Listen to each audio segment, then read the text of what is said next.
Je vais donc vous restituer les 3 ateliers qui ont travaillé sur la participation citoyenne dans les CLSM. Première question posée, la participation de qui? Donc l'objectif partagé était que ça devrait être la participation de tout citoyen, dont évidemment les personnes concernées et leur entourage. Deuxième question, quels sont les freins à cette participation? Le premier frein identifié est dû au fait que les CLSM ne sont pas connus et qu'il semblerait que 99% des professionnels et 99% des citoyens n'ont aucune idée de leur existence. Ensuite, il existe des freins associés aux professionnels. Le premier est lié à la posture professionnelle, avec la nécessité d'abandonner la posture de sachant, de remettre en question ses pratiques et de plus considérer que les professionnels se placent au-dessus des autres.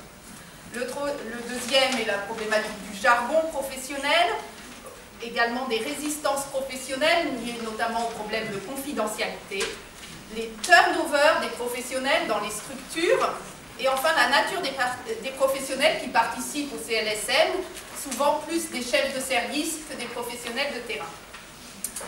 Deuxième catégorie de freins, ceux liés plutôt aux usagers et aux citoyens, avec le fait que, en premier, la représentation que se fait le grand public de la santé mentale, avec encore plein de représentations autour de la folie, des problèmes de sécurité, les problèmes éventuellement de barrières culturelles, de langue, mais surtout de représentativité, de légitimité, de savoir au nom de qui on parle, et bien sûr de sursollicitation, puisque finalement c'est toujours un peu les mêmes personnes qui sont sollicitées, et ça devient usant.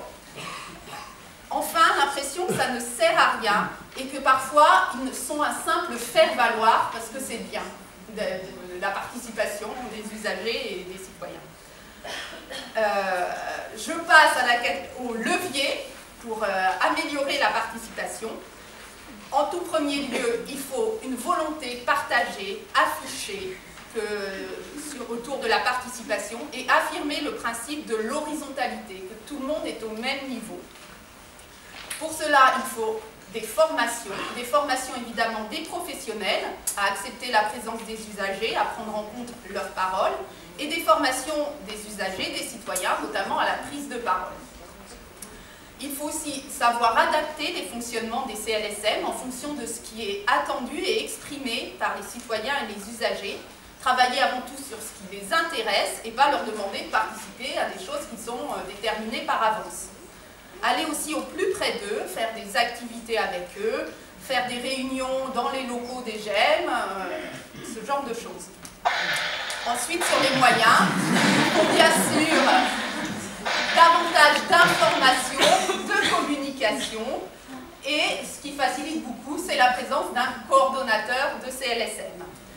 Les manifestations conviviales dans les lieux publics améliorent souvent la participation. Il faut aussi imaginer différentes modalités de participation, pas forcément uniquement